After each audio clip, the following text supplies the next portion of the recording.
Sans cause réelle et sérieuse, le juge peut annuler votre licenciement. Dans ce cas, deux options s'offrent à vous. Vous pouvez réintégrer l'entreprise ou toucher une compensation financière. C'est le barème Macron qui encadre cette indemnité pour licenciement abusif. Toutes les explications aujourd'hui avec Étienne Pujol, avocat spécialisé en droit social. On le connaît bien dans Smart Job. Bonjour. Bonjour. Merci de nous accompagner aujourd'hui. Qui peut donc attester, première question assez simple, de la nullité donc d'un licenciement? Alors, ça va être le juge en fait qui va se prononcer sur un recours généralement du salarié qui a été licencié sur la pertinence du licenciement. Et dans ce cas-là, l'avocat du salarié va mettre en avant les raisons pour lesquelles il conteste le licenciement qui a été prononcé. Et il va se fonder sur deux éléments. Le premier, c'est est-ce que c'était une cause réelle et sérieuse ? Et puis le deuxième, c'est est-ce que c'est un licenciement nul ? Et les conséquences, on va le voir dans cette chronique, ne sont pas les mêmes, puisque la cause réelle et sérieuse, on en a beaucoup parlé parce que c'est le barème Macron qui le sanctionne, donc un étalon entre 3 mois et 20 mois d'ancienneté, alors que sur la nullité du licenciement, vous venez de le dire, la sanction, c'est la possible réintégration du salarié et le paiement de tous les salaires depuis que le salarié a été licencié. Donc si les procédures, comme en France, elles durent relativement longtemps, pas en 3-4 ans, il va falloir payer 3-4 ans de salaire. Et donc on est largement au-delà du barème Macron. Donc on va parler évidemment des conséquences dans ces deux cas. Juste pour comprendre bien, donc dans quel cas le licenciement peut-il donc être considéré comme nul ? Alors le licenciement est considéré comme nul sur deux fondements. Le premier, c'est une atteinte à une liberté fondamentale des salariés. Et le deuxième sont des cas qui sont listés par la loi. Alors les cas listés par la loi, c'est assez clair puisque la loi le prévoit. Donc c'est typiquement, on licencie une salariée qui est enceinte. Au motif qu'elle est enceinte. Parce qu'elle est enceinte. Ou un motif fallacieux, mais in fine, c'est bien parce qu'elle est enceinte qu'elle a été licenciée.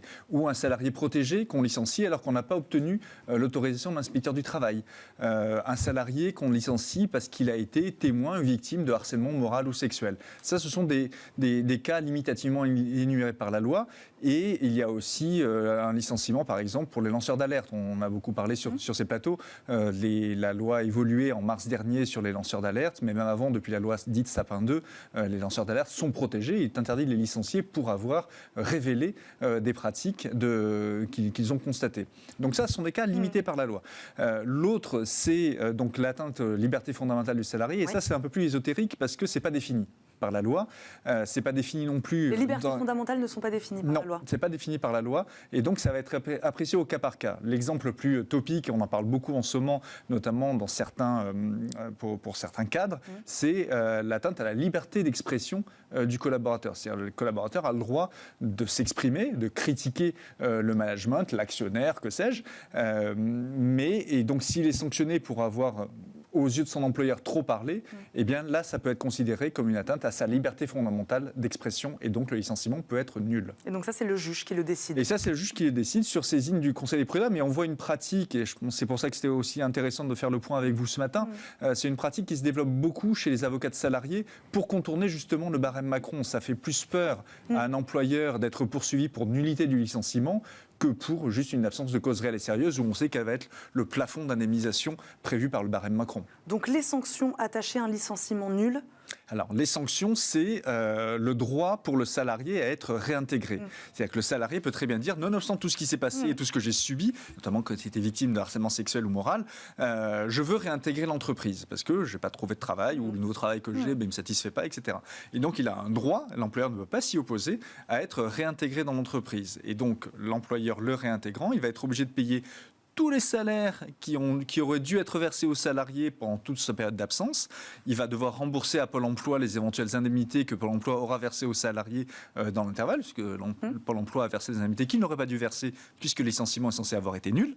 Et voilà. Donc, et plus, évidemment, une éventuelle indemnisation du préjudice subi que le Conseil des prud'hommes et la Cour d'appel ordonneront.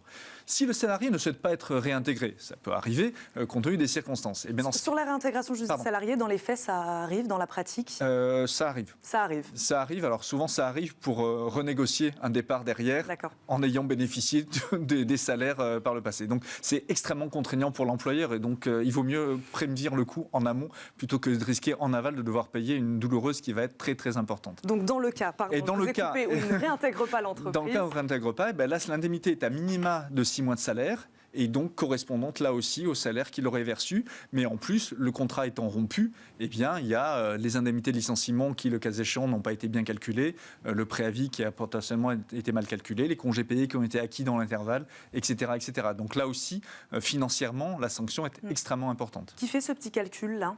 Alors, ça va être le Conseil des prud'hommes ou la Cour d'appel, enfin les juges du fond qui vont étalonner le montant de l'indemnisation, évidemment sur demande de l'avocat du salarié et, le cas échéant, contesté à titre subsidiaire par l'avocat de l'employeur, puisqu'il va d'abord dire que le licenciement est bien valable et ensuite dire si vous considérez que le licenciement est nul, eh bien le montant de l'indemnité va être de temps et non pas, comme le prétend l'avocat du salarié, de temps. J'aimerais qu'on revienne sur ce que vous disiez, une manière de contourner le barème Macron.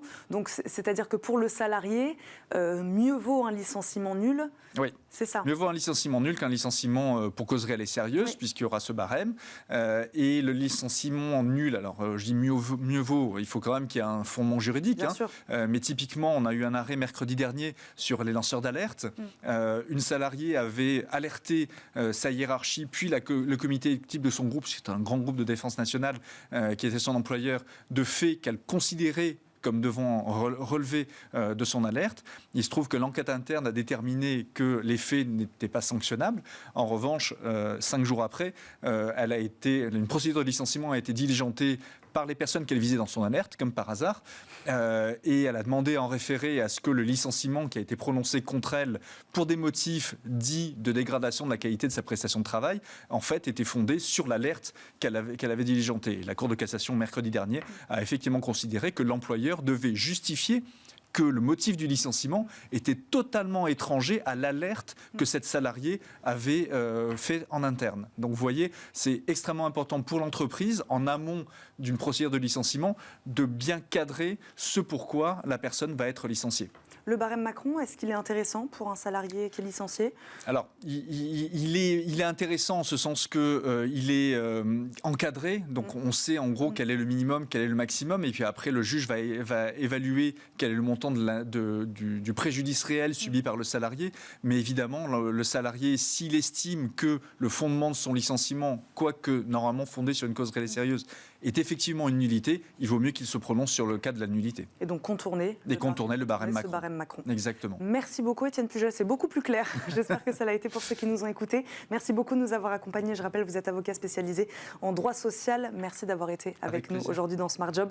On marque une courte pause et on se retrouve tout de suite dans Smart Job. L'invité de notre grand entretien aujourd'hui est Anthony Brice, fondateur et président du groupe 39. On va parler formation, évidemment, avec lui.